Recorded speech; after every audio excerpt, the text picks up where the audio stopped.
Oh, is it? Is it on? I don't know. I think it's recording. Good Lord, I hope so. All right. This is it. All right. What the hell are we here for? Why did you blindfold me and drag me down to this damn place anyway? I don't know. Well, hey, this is your show, not mine. Is it? It is. All right, let's go. So, welcome into Off The Cleat. I forgot to resupply. Go ahead. My bad. Welcome into Chris ringing a beer bell. So, welcome into Off The Cleat. I think the masses spoke. Y'all wanted us to kind of revamp it away and go back to the way we did it back, I guess, pre-COVID, when we kind of did interviews and sit down with people. So that's what we're going to do. And all this was kind of spearheaded from this guy right here that many of you may know, Mr. Chris Sautter. So he is going to be guest one on this little revamp. I have absolutely nothing to contribute, but we did have to have a trial run, so I'm good for a trial. Yeah, you can't get any worse than him. So we'll get right into it, how we're going to do it. So, Chris, welcome to Off The Cleat, live from the Jolly Parrot. Yes, the Jolly Parrot. Yeah, that's the only reason you were able to talk me into doing this. That's right. This is where we're going to do all these at. So, Chris needs a beer from the studio audience. It's sitting outside. From the studio audience. So, it's very cold outside. No cooler needed. So we'll get right into it. We're going to try to do some talking with people. We'll do 15 to 30 minute kind of range. That's the plan. Somebody keep up what time it is so we don't do this for 4 hours because it's me and Chris. But so Chris, I mean, I know you. I met you 2019 time frame. You had a lot in the neighborhood I lived in. I met you at the poker run. Yeah. My wife Amelia knew you from the lot in the neighborhood. She tried to kick me out, I think. Yeah, but it was rightfully so. Good call. No, you didn't try to kick me. That was somebody else. So that's how I met you. And since then, we've become really good friends. Heck, we've gone on some vacations to the beach together. We've done a lot of stuff. And you've been, you're heavily involved in the boat club since then. You got so involved. Y'all host an event at your house every year, Memorial Day. Well, let's talk about that. Yeah, that's coming up. Yeah. Well, so we'll get to that in a minute. Let's get to that in a minute. We're talking about Chris. We're talking about Chris. So, I guess so. I met you in 2019. So, what's a little bit of a backstory of you? Like, how'd you end up at Lay Lake? Like, what do you like about Lay Lake? Just like, how'd you get down here? How'd you get here? We lived in Calera, and we had friends that were at Lay Lake, and so we actually purchased a camper over in La Coosa and leased a place out there. Fell in love with it. Bought a boat. Never been on Lay Lake, so we did the typical bumper pull. Found out where all the stumps were. Then we met some people, and they showed us where not to go, and that worked out really well. Fell in love with the lake, and as our kids got older and cell service wasn't that great, we backed out, but we always had a mission to get back. And once the kids, once they got, we kicked them out. Once they got old enough, or we kicked them out of the house, we put a for sale sign on and looked So how long ago was this, like, La Coosa place? How many years are we talking? Got to be your kids are grown now. It had to be 15 years ago, right? Or it was like 2007. 2007. Okay. Yeah, so it was. I bought my place back down here in 2009, so that's about when I came back to the lake. So here my childhood and stuff, and then come back. So the boat club wasn't here then. It wasn't. No, it was not. There were still tons of people that still made this place feel like a community. It welcomed you here. I could throw some names out there, but they might not want to be mentioned, but met some, locally famous people out here, and it became like a great place to be. There was never another lake that I wanted to go to after once I lived here. So that's how it happened. Sir. So yeah, that's good. I've heard a little bit of that before over there, but never like in one straight discussion. But I only took one breath when I talked about that. So. Is that it? Yeah.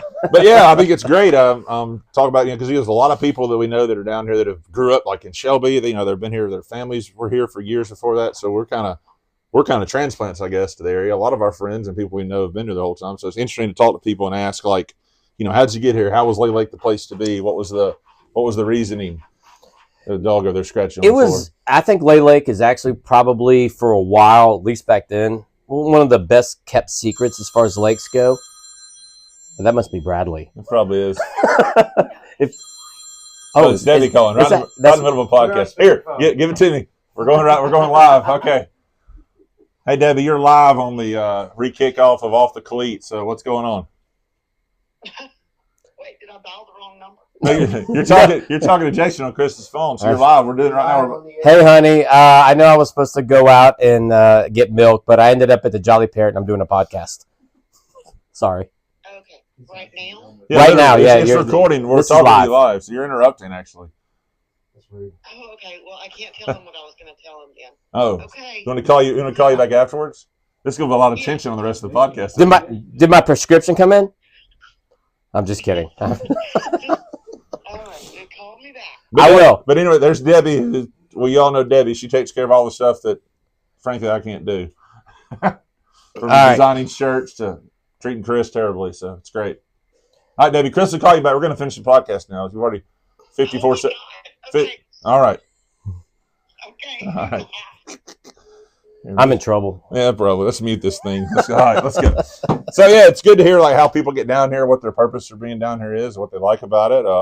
I guess you're right. Back then, I remember growing up, man, it was just nothing but small fish camp houses and some trailers, and you saw aluminum bass boats when I was a kid. You didn't have any of the, the stuff like we do now with the big pontoons and the loved wake boats and all that. Yeah. So what was you said you bought a boat. What was your first boat? It was a Sea Ray 180, inboard outboard. I was so proud of it too, man. It was used, but it was clean, and I didn't fit in at all because everybody had a pontoon boat. So, like now, no one would let me tie up to them because I didn't have proper bumpers. I have a little trouble docking. I was sure it wasn't more your docking skills than they don't want you to tie up. So needless to say, I had a lot of anchors on it. I would swim over. But anyway, that was my first boat, and I was so proud of it. Kept it clean, and but then that was it.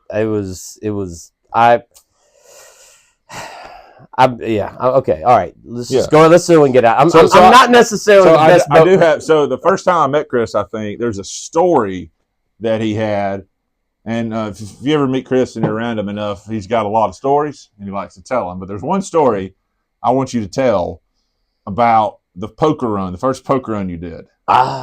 With us, the first poker run. Just you can just go briefly with it, but tell them what happened. It's a great story. It's funny as heck. I had a really good friend. He was working with me, and he was a mechanic. He was an aircraft mechanic, actually. And problem number one, he had been working on this project boat for years. It was one of those all wooden boats with a jet engine in it or something. I don't know what it was, but gorgeous boat. And I had mentioned this poker run. And he said, I just finished my boat. I'm about to put it in the water. Can't wait. Why don't we use my boat? And I'm like, yeah, let's do it. So he brings this boat down. We get it in the water, get a lot of oohs and ahs as we're doing it because it's a beautiful boat. And so we get our tickets and we're getting ready to go. And we hop in the water. He starts it up. It sounds amazing. It sounds like a damn vet. Like a Corvette. It just sounds like it was like a muscle car in the water. We idle out of there. We're getting all kinds of looks. If you know Lacoosa, you know how you kind of get out there. This was back when we still had to kind of go around the island and work our way around. And as we're going and he puts the sugar to it, all this hot water starts blowing on my feet. And I don't really know anything about this boat. So I'm thinking, all right, maybe, that may be normal. And I finally mentioned to him, like, hey, just out of curiosity, is this hot water supposed to be coming in the boat? I don't know what he blew. It's a technical term, but we sank. So we didn't even make it to the island, but the boat is underwater. We pushed the hull over to this island. We have scratches all over us, and we get someone to help us out. We somehow dragged this boat back, what was left of it. He spent years on this boat, too. And that's how I got with Jason. I asked if I could hitch a ride on his boat, and he said absolutely not. So he hooked me up with a friend of ours named Tim Hope, and I got to do the first poker run and got to meet some new people, and it turned out to be a great day. Not for my buddy, but I had a great day. So I took his cards, and he didn't win, and that's just kind of how it worked out. But yeah, that was it. Been downhill since then, hadn't it? Yeah, it hadn't really. Yeah. So I want to jump up to the present then, what you mentioned a minute ago. So I think this will be the third year we've hosted a kickoff concert at your house, which is a lot of fun and all that. So just kind of go into initially, what was your thought process to host a concert on the end of your pier on the boat club stage, and how did that go? Okay, just for the record, I was drinking when I brought that up. My memory wasn't as good as theirs. Shocker. So they remembered that I said that, and then it kind of all fell into place. But there has been talk to have something a little bit more north for all the people that live kind of where I do, and I'm in Dry Branch. I'm north of Beeswax, so it was just kind of an idea to have something a little farther north. And since I was north, apparently, after a few drinks, I thought it would be a good idea to host it at our house. We have a little slough. There's no stumps, and so we did it. We dragged the stage up there, put it at the end of my pier, and lo and behold, it was a success. Now, my wife wasn't happy with the 150 people that were at the house that day. In the yard. My septic blew up. We had, but I'll tell you what, all in all, it was fabulous. We all had a good. Oh, my dock broke. Yeah. Remember? Yeah, I think we almost killed 2 people that day. We blew some speakers. We weren't even moving the stage, and it was still dangerous. Oh my God! Yeah, we blew speakers that morning.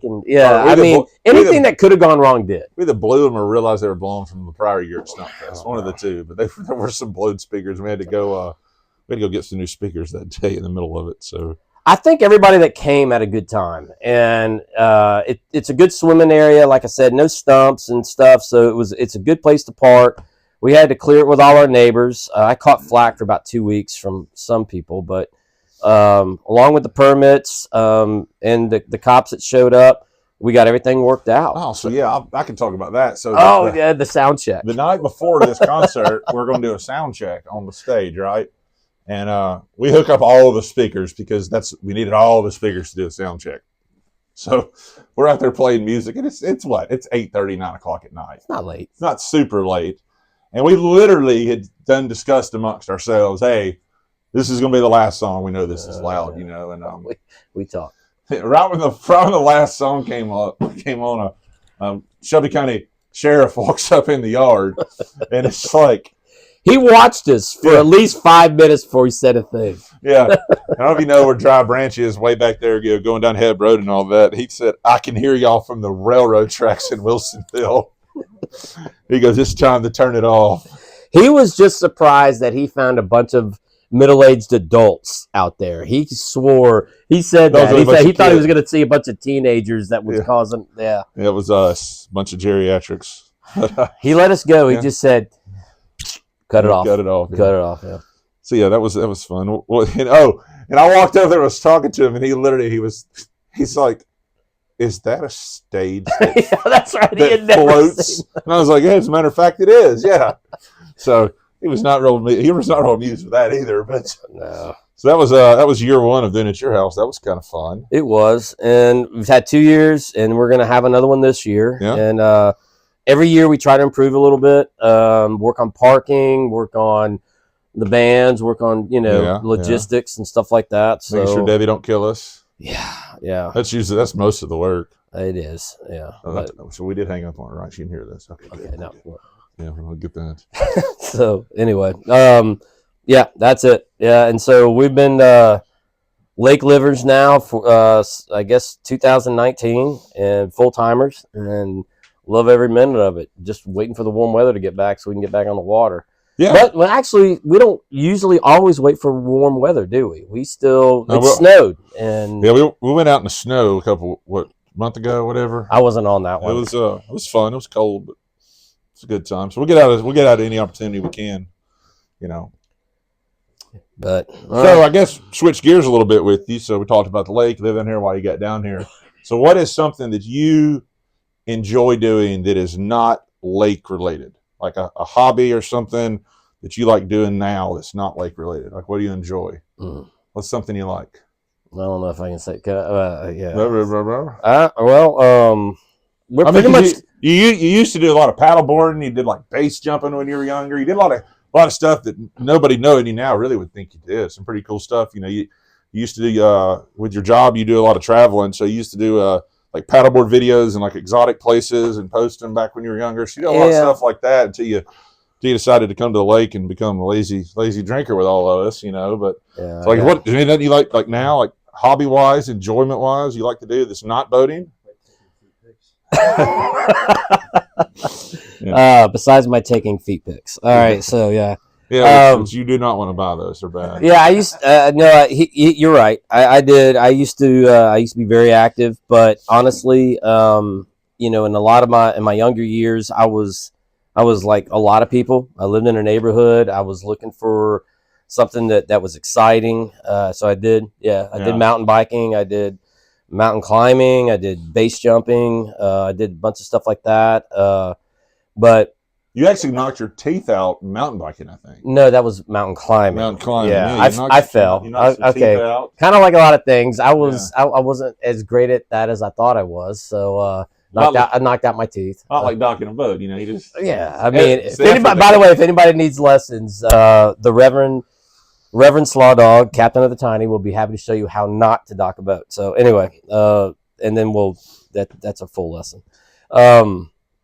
But no, there's a few things. I'm, as you can tell though, sitting here next to Justin.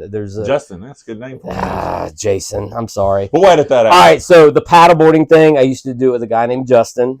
We actually had a paddleboard company that we worked on together, and we helped get paddleboarding started in Alabama, and we were really big into that.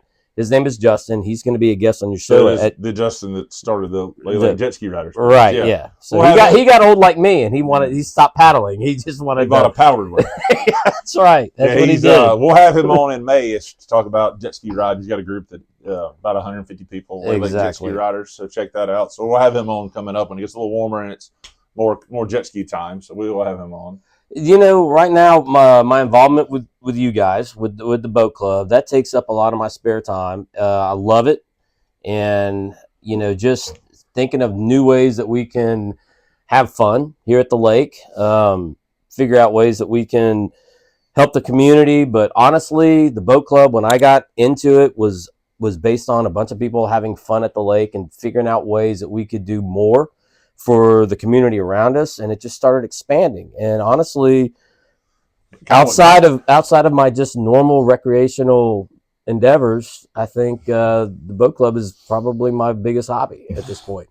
You gotta get a life, man. I do. So no, you're probably not like me. Like you mentioned, you know, you live in a neighborhood and you had these escapes. You went rock climbing and mountain biking to this neighborhood, and like I'm kind of the same way. Once I got in the house I'm in now about 5 years ago, like my hobbies consist of, you know, the lake and friends on the lake. And then like I do a lot of, you know, stuff at home. I like working on my house, you know, upgrading stuff, doing stuff like that. I don't do the you know, I do some camping here and there, but like I'm kind of the same. Yeah. Tell us about that a little bit for a second. I mean, I know that doesn't have anything to do with the lake, and I don't want to tie in too much of that time, but that is actually something I've done with you and Josh over there. Yeah.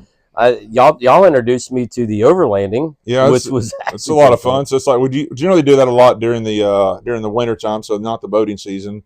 But yeah, there's a lot of trails in Central Alabama you can do that are nothing crazy. It's, you know, it's not really off roading. It's like it's vehicular based travel with the intent of being off pavement. Okay, I'm gonna contest. No. It's off roading. Yeah. Well, the trip you went on, I guess we can talk about that in a second. But just to answer your question, yeah, it's a fun hobby. I enjoy it. I do cut out. The past 2 years, I've gone all the way up to the Upper Peninsula of Michigan and spent about 6 days up there camping off the grid, traveling. You know, we do about 500 miles in 5 days off road, and only about 100 on road. So it's pretty enjoyable. It's a good escape from the craziness of, you know, just the lake and stuff in the summertime. Going up there July 4th week and leaving the 100 and. I think I left there, it was 102. We got to Michigan. I think it was 38 the first night we were there. I remember that. You sent a picture of that. So, yeah, that's a really good thing I enjoy doing. And like I said, a lot of friends. Josh does it with me and a few other people around that y'all may know.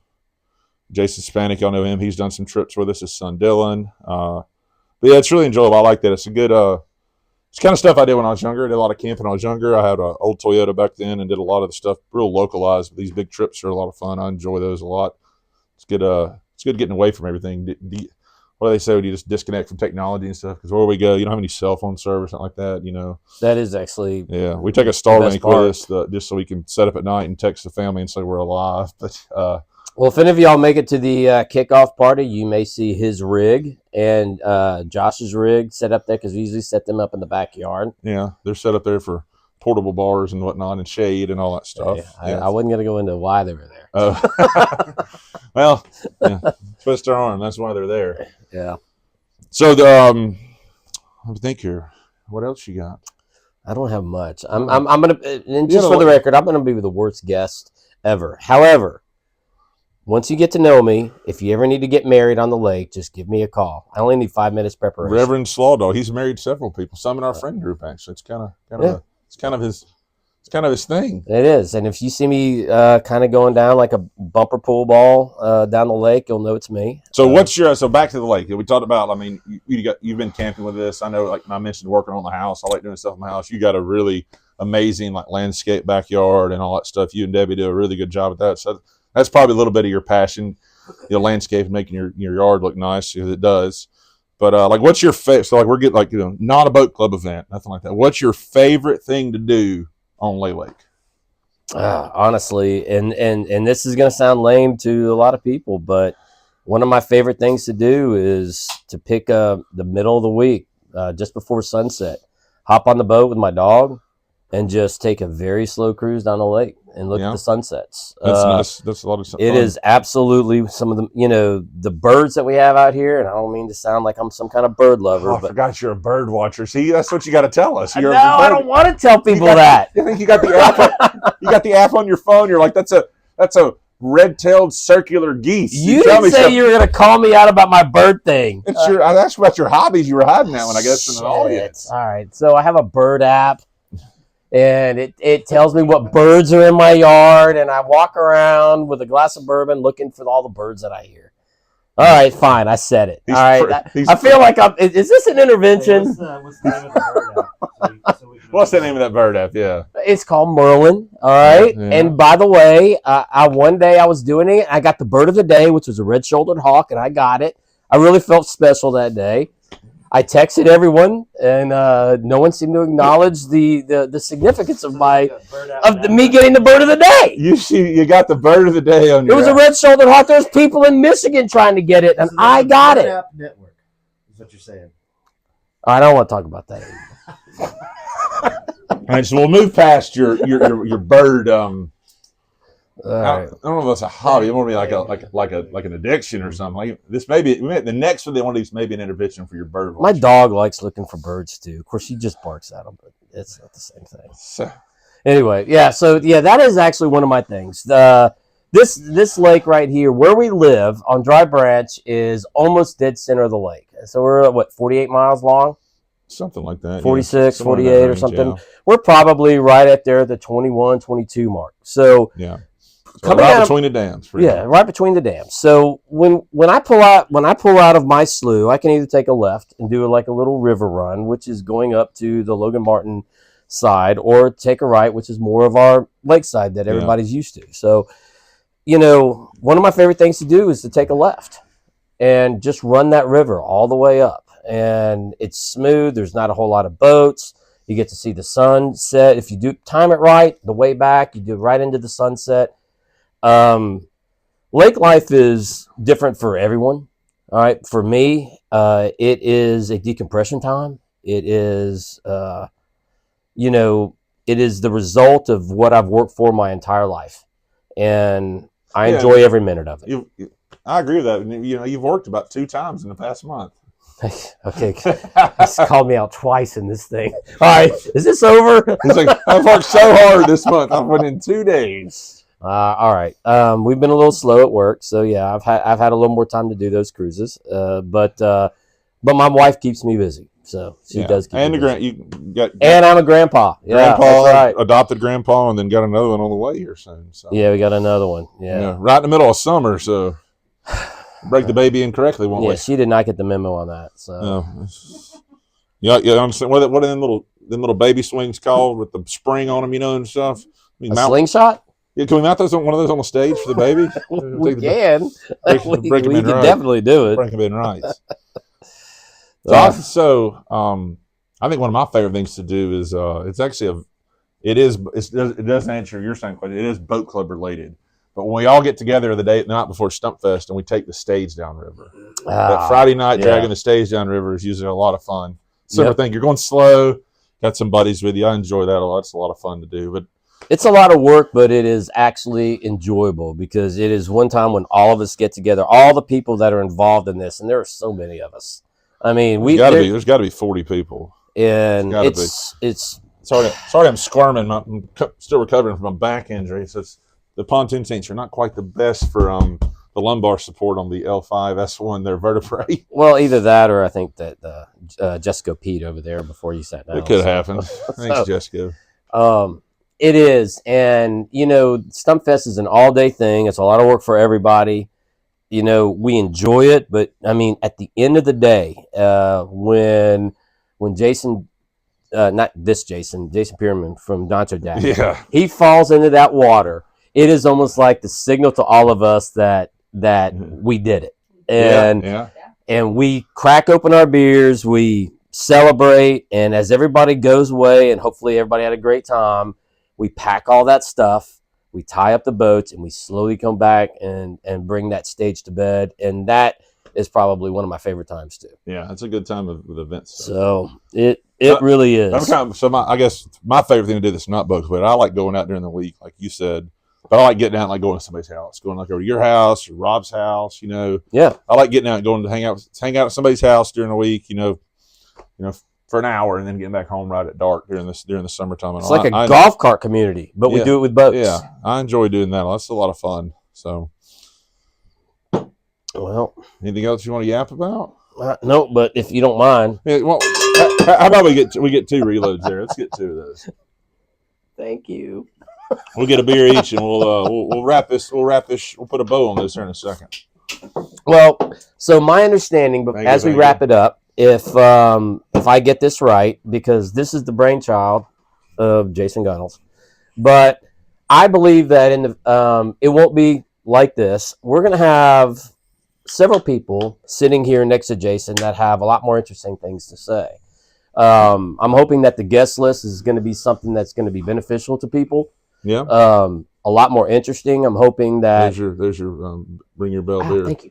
And so this is going to evolve, and that's what I'm hoping that everybody will see, is that as the boat club has evolved over time and has grown, that this show with Jason, with the people that come on here, that's going to grow too. And I'm hoping that they will have a lot more meaningful things to say than I've done. But it won't be hard. No, but you're right. So the plan is, like I said, Chris kind of, I don't know if it was challenged me or made a comment or something, and then I said you were boring as shit, is what I said. But you tell me all the time that doesn't have an impact. But you kind of challenged me. So in closing, we'll wrap this. We'll wrap this one up, and just kind of tell you on the backside here, like, so yeah, he kind of motivated me to do this, and we're going to do. We did them before. We do them with Facebook Live at different places and all that. So we're going to do these on YouTube. So it's a little easier media for people to get to, and you can go back if you missed the last one. You can go back and find it easier. It's kind of a pain on Facebook to archive those and keep up with them. So that's one thing we're going to do differently. The other one is we're going to try to do one a week. So I think right now I'm going to shoot for like Thursday night at 6:30 posting these. So that is the plan right now. So this one we're recording on Saturday night actually. But we're actually going to try to post these on Thursday nights at 6:30. Plan is one a week, and we've got some good guests lined up. We're going to have, like you mentioned, we're going to have Jason Pierman from Nacho Daddy coming up before Stump Fest. We've got Justin with Late Jet Ski Riders. Next week, we got Kathy from the Farm Company, who does our merchandise, is going to be on. I've got. And why are we doing that though? Yeah, we're doing that because next Saturday is the first day to buy the tickets for the boat giveaway that we're doing with Airport Marine and City of Columbiana and Columbiana Main Street. So the sales at farm companies, we're going to have our own right before. Let her talk about what she does, what the farm company does. You don't have to whisper. No, we're going to have her own next week, and then right after we have her own that Saturday. Yeah, so 2 weeks from today. 2 weeks from today? Yes. Yeah, that's right. 2 weeks from today. All right. Will be the sale. March 8th. But Got, like I said, we got Justin lined up. We've got Philip from Waxahachie's going to come on right before he opens up for the I summer. love Philip. Can I be here when when Yeah, y'all need it? baby, you sit in the back. I'm going to sit over You there. can't talk. You've done ruined it for everyone. So we got a lot of guests lined up to do this. Like I said, we're going to all Lay Lake centered or the counties that the Lay Lake Boat Club nonprofit touches. So like Shelby County, Coosa, Chilton, and Talladega County. It's stuff that touches us. We have businesses to do stuff, people and all that. So that's kind of that'll be the core of it. But right now we got about 15 guests lined up. So we got enough to carry us right on into summer, and we'll carry this right on into fall. Yep. Maybe take a little break in the fall, maybe do one a month, possibly. I don't know yet, but that's the plan for this show. So I guess that should probably wrap this one up. We kind of said what we want to do. We mentioned that you caused all this, so if it's terrible, that's your problem. And I apologize. If for anybody that it has a problem with this show, it is my fault. So, but it's going to continue. It's going to continue. So yeah, that's it. Good having you, Chris. Thank you. Appreciate having me. Let's pour us a bourbon and wrap this thing up afterwards. So, well. Thank God.